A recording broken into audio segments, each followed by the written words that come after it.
Hey, what's up everyone? This is Silver Reploid CLE. How are you guys doing on YouTube? That's right, the Silver Reploid coming at you live looking fresh in the flesh on the net, streaming on stream. Just got home from college a few minutes ago. Yeah, it's another day. But luckily, I finished my whole entire English class for this semester.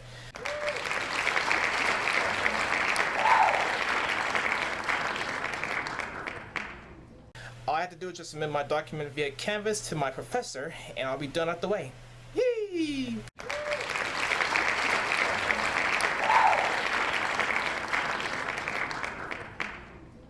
Okay, so in this vlog, I'm going to be talking about professional gaming. Or, in other words, I might call this vlog a question.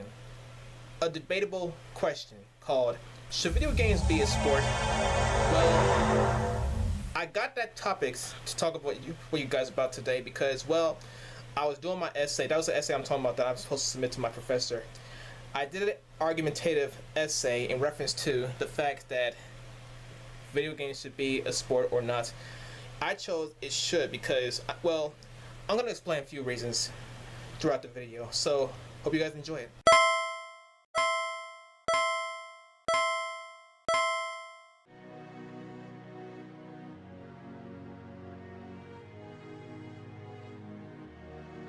Okay, so for the final paper we have to do an argumentative essay. I chose mine at New York Times, and they had the most familiar yet convenient topic that I can choose from out of the other ones. That there were like over 300 topics that I can choose from on that website we can do our argumentative essays on, and pardon the fact that I have my sweater on. Or better yet, now that's much better. Okay, resuming, I did my argumentative essay on should video games be considered as a sport, like physical sports like basketball, soccer ball, football, even though I'm not much of a fan of football, but I know some teams that I love, or even soccer ball or baseball, etc., etc., etc., whatever type of physical sports that we know throughout the whole entire years.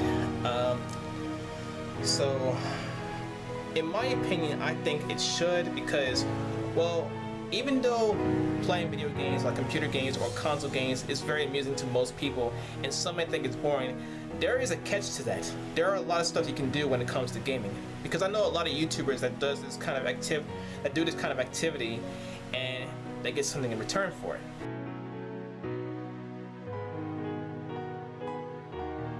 And you're probably wondering, why would I say something like that?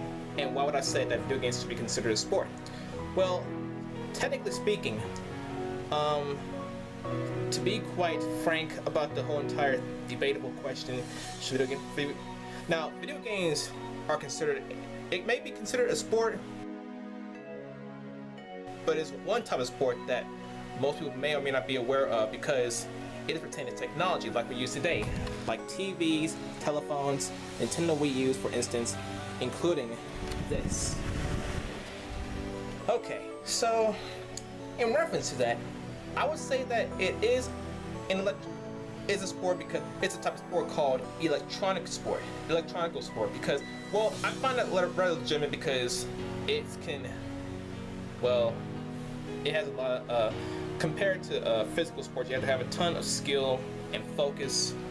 Now I know when it comes to that kind of thing, people sometimes get frustrated when it comes to online playing. Let's say you play Call of Duty for instance, or World of Warcraft, or League of Legends for instance, and you're having a hard time focusing on whatever regulations that they have on there. I never played League of Legends before, nor World of Warcraft, but I do play Call of Duty. And when it comes to Call of Duty, you have to focus on the whole entire area, on your radar, and of course where you're surrounded, because you never know what may be by you. And I know in some Call of Duty games, they don't show the enemies on the radar, but unless you have this feature called the SATCOM, that's when you can easily detect the enemies, and that way you will not get instantly killed. But each time you shoot, They reveal the enemy's dot on your radar for a very short time and then it fades away quickly. So yeah, it takes focus, and of course it also takes a great amount of skill. Why, let's say for instance that you're playing this game called Under Night in Birth or Melty Blood, and it takes tons of speed and skill to perform big combos, big effective combos. Like say for instance that you're performing a 70 hit combo with Seth on Under Night in Birth X-Slave. Well, not X-Slave, but I saw one of the tournament videos, the gaming videos, where Seth performed his 70 hit combo by a Japanese arcade player called Lute, I would say, Lute. He was going against Batista, and performing the 70 hit combo on Batista in the end, causing her to lose. And it was a pretty overwhelming combo, and yet it was very effective because in the end, to end the combo, Seth used his move called Nefarious of Chaining, a 35 hit sweep combo move, ending with a cross slash with his daggers called the Carry Cane.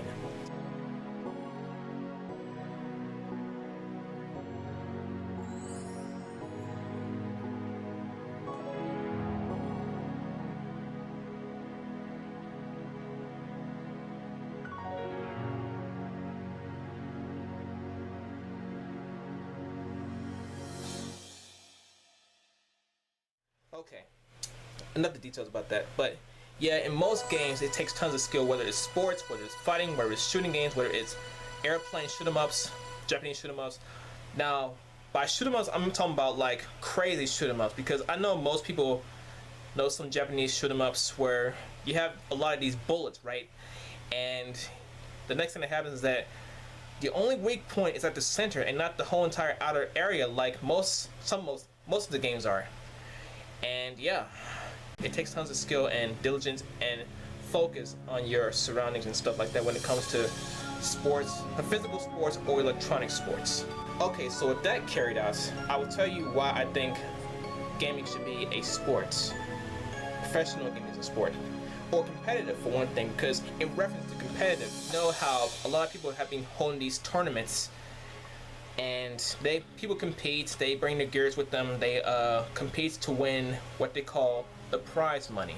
Now, if I were a professional gamer, I would compete, but I'm much of a PC gamer because I have a lot of PC games on my laptop and I love playing on them a lot, even for multiplayer.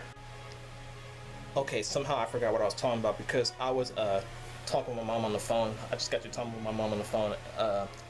Anyway, in reference to competitive gaming, professional gamers compete against each other to earn the championship title, kind of like how physical sports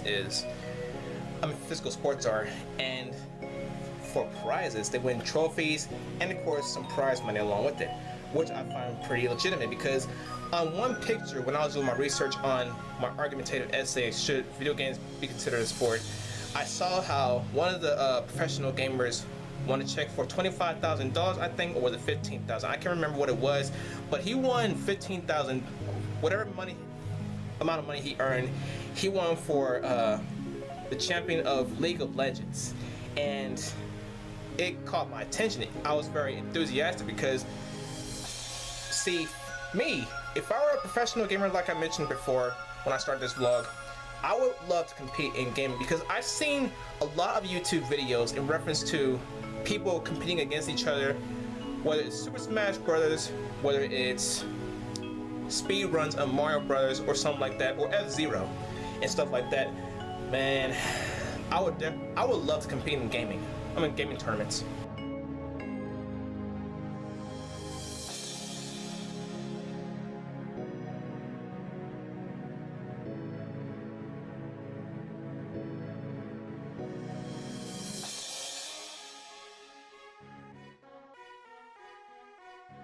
So yeah, making it a long story short, I still say that gaming should be a sport, an electronic sport, because there's a lot you can do with it, even for physical sports, if you know what I'm saying.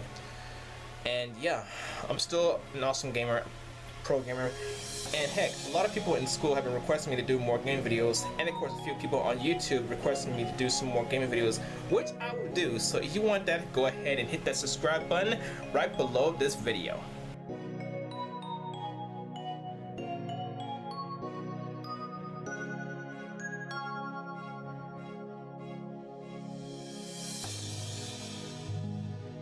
Okay, so before I go, I just want to inform you.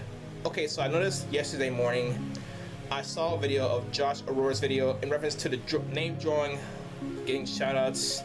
He did 10 names and I was the third one. He gave me a shout out on YouTube and they told him to subscribe to me, and I just want to thank him very much for that. I also got informed about that via Twitter, I think. Oh no, I didn't.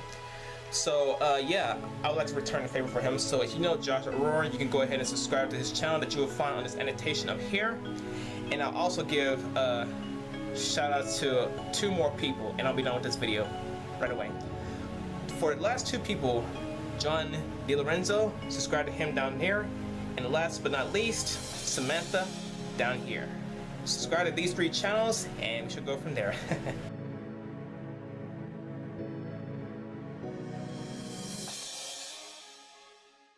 The last 2 YouTubers I met this morning when I was watching Francis's video,